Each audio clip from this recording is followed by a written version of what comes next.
हाथी की दोस्ती। बहुत समय पहले की बात है। एक अकेला हाथी एक अजीब जंगल में रहने आया। यह जंगल उसके लिए नया था और वह दोस्त बनाने के लिए सोच रहा था। उसने सबसे पहले एक बंदर से संपर्क किया और कहा, नमस्ते बंदर भैया, क्या आप मेरे दोस्त बनना चाहेंगे?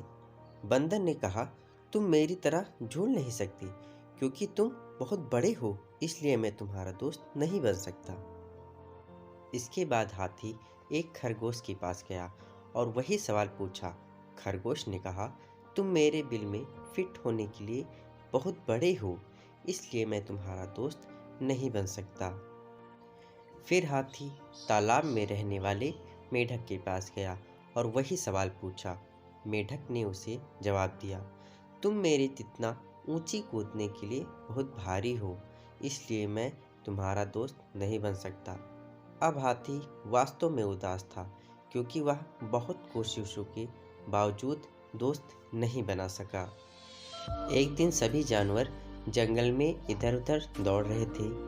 ये देखकर हाथी ने दौड़ रहे एक भालू से पूछा कि भालू भाई, सभी जानवर इधर उधर भाग क्यों रहे हैं? भालू ने कहा, जंगल का शेर शिकार पर निकला है, वे खुद को उससे बचाने के लिए भाग रहे हैं। ऐसे में हाथी शेर के पास गया और कहा कि कृपया इन निर्दोष जानवरों को चोट ना पहुंचाओ, कृपया उन्हें छोड़ दें। शेर ने उसका मजाक उड़ाया और हाथी को एक तरफ चले जाने को कहा।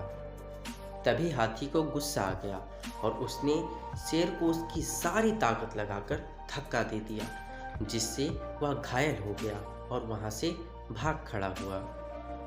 अब बाकी सभी जानवर धीरे धीरे बाहर आ गए और शेर की हार को देखकर आनंदित होने लगे। वे हाथी के पास गए और उससे कहा, तुम्हारा आकार एकदम सही है हमारा दोस्त बनने के लिए।